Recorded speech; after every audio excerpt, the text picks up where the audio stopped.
एक बार नारद जी को यह अभिमान हो गया कि उनसे बढ़कर इस पृथ्वी पर कोई दूसरा भगवान विष्णु का भक्त नहीं है। उनका व्यवहार भी इस भावना से प्रेरित होकर कुछ बदलने लगा। वे भगवान के गुणों का गान करने के साथ साथ अपने सेवा कार्यों का भी वर्णन करने लगे। भगवान से कोई बात छुपे थोड़ी ही रहती है। उन्हें तुरंत इस बात का पता चल गया। वे अपने भक्त का पतन भला कैसे देख सकते थे। इसलिए उन्होंने नारद को इस दुष्प्रवृत्ति से बचाने का निर्णय किया। एक दिन नारद जी और भगवान विष्णु साथ साथ वन में जा रहे थे। अचानक विष्णु जी एक वृक्ष के नीचे थक कर बैठ गए और बोले, भाई नारद जी, हम तो थक गए हैं, प्यास भी लगी है, कहीं से पानी मिल जाए तो लाओ। हमसे तो प्यास के मारे चला नहीं जा रहा है, हमारा गला सूख रहा है। यह सुनकर नारद जी तुरंत सावधान हो गए। उनके होते हुए भगवान भला प्यासे रहें। वे बोले, भगवान अभी लाया, आप थोड़ी देर प्रतीक्षा करें। नारद जी एक ओर दौड़ लिए। उनके जाते ही भगवान मुस्कुराए और अपनी माया को नारद जी को सत्य के मार्ग पर लाने के आदेश दिया। माया शुरू हो गई। नारद जी थोड़ी ही दूर गए होंगे, उन्हें एक गांव दिखाई पड़ा जिसके बाहर कुएं पर कुछ युवा स्त्रियां पानी भर रही थी। कुएं के पास जब वे पहुँचे तो एक कन्या को देखकर अपनी सूध बूध खो बैठे, बस उसे ही निहारने लगे। वह यह भूल गए कि भगवान के लिए पानी लेने आए थे। कन्या भी नारद जी की भावना समझ गई। वह जल्दी जल्दी जल से घड़ा भरकर अपनी सहेलियों को पीछे छोड़कर घर की ओर लपकी। नारद जी भी उसके पीछे हो लिए। कन्या तो घर के अंदर चली गई, लेकिन नारद जी ने द्वार पर खड़े होकर नारायण नारायण का अलख जगाया। गृहस्वामी नारायण का नाम सुनकर बाहर आया। उसने नारद जी को तुरंत पहचान लिया। अत्यंत विनम्रता और आदर के साथ वह नारद जी को घर के अंदर ले गया और उनके हाथ पैर धोकर स्वच्छ आसन पर बिठाया तथा उनकी सेवा सत्कार में कोई कमी न छोड़ी। उनके आगमन से अपने को धन्य बताते हुए गृहस्वामी ने अपने योग्य सेवा के लिए आग्रह किया। नारद जी बोले, आपके घर में जो कन्या जल का घड़ा लेकर अभी अभी आई है, मैं उससे विवाह करना चाहता हूँ। नारद जी की बात सुनकर गृहस्वामी एकदम चकित रह गया, लेकिन उसे प्रसन्नता भी हुई कि मेरी कन्या एक महान योगी तथा संत के पास जाएगी। उसने स्वीकृति प्रदान कर दी। नारद जी को अपने ही घर में रख लिया। 2-4 दिन पश्चात शुभ मुहूर्त में उसने अपनी कन्या का विवाह नारद जी के साथ कर दिया तथा उन्हें गांव में ही उतनी धरती का टुकड़ा दे दिया जितनी खेती करके वे आराम से अपना और अपने परिवार का पेट भर सकें। अब नारद जी की बिना एक खूंटी पर टंगी रहती, जिसकी ओर उनका ध्यान बहुत कम जाता। अपनी पत्नी के आगे नारायण को वे भूल गए। दिन भर खेती में लगे रहते, कभी हल चलाते, कभी पानी देते, कभी बीज बोते तो कभी निराई गुड़ाई करते। जैसे जैसे पौधे बढ़ते, उनकी प्रसन्नता का पारावार न रहता। फसलें हर वर्ष पकती, कटती, अनाज से उनके कोठार भर जाते।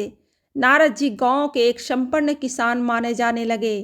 वर्ष दर वर्ष बीतते चले गए और नारद जी की गृहस्थी भी बढ़ती चली गई। 3-4 लड़के लड़कियां भी हो गए। अब नारद जी को एक क्षण की भी फुर्सत नहीं मिलती थी। वे हर समय बच्चों के पालन पोषण तथा पढ़ाई लिखाई में लगे रहते अथवा खेत में काम करते रहते। अचानक एक बार तेज बारिश हुई, जिसने कि दिनों तक बंद होने का नाम ही नहीं लिया। बादलों की गरज और बिजली की कड़क ने सबके हृदय में भय उत्पन्न कर दिया। मूसलाधार वर्षा ने गांव के पास बहने वाली नदी में बाढ़ की स्थिति पैदा कर दी। चारों ओर पानी ही पानी फैल गया। कच्चे पक्के सभी मकान ढहने लगे, घर का सामान बह गया, पशु भी डूब गए। गांव में त्राही त्राही मच गई। नारद अब क्या करें। उन्होंने भी घर में जो थोड़ा कीमती सामान बचा था उसकी गठरी बांधी और अपनी पत्नी और बच्चों को लेकर जान बचाने के लिए पानी से होते हुए बाहर निकलने लगे। नारद जी बगल में गठरी थामे एक हाथ से एक बच्चे को पकड़े और दूसरे हाथ से अपनी पत्नी को संभाले हुए थे।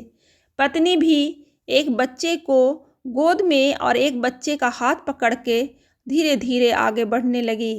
पानी का बहाव अत्यंत तेज था तथा यह भी पता नहीं चलता था कि कहाँ गड्ढा है कहाँ टीला। अचानक नारद जी ने एक ठोकर खाई और गठरी बगल से निकलकर बह गई।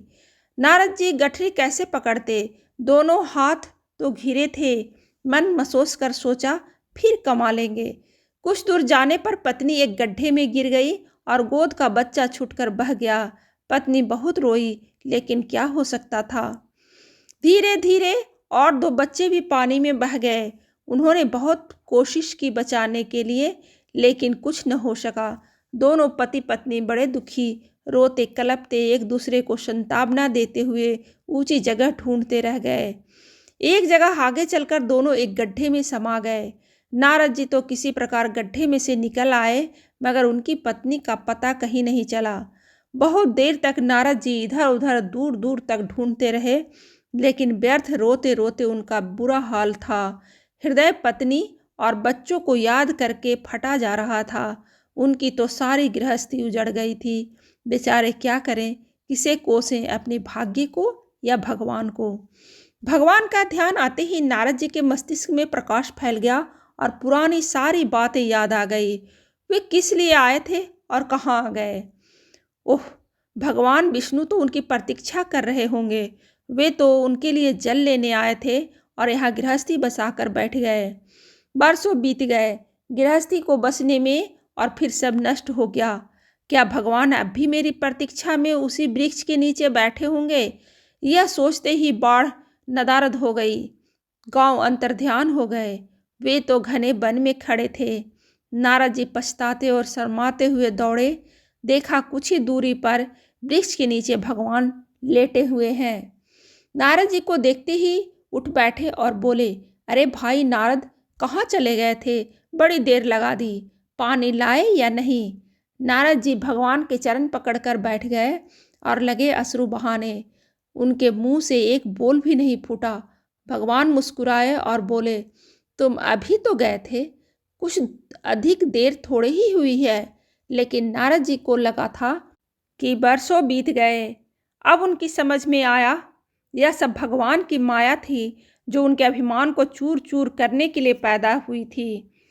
वे सोचने लगे, उन्हें बड़ा घमंड था कि उनसे बढ़कर त्रिलोक में दूसरा कोई भक्त नहीं है। लेकिन एक स्त्री को देखकर वे भगवान को भूल गए। उसको पछतावा होने लगा और उनका घमंड जरा सी देर में ढेर हो गया। वे पुनः सरलता और विनय के साथ भगवान के गुणगान करने लगे।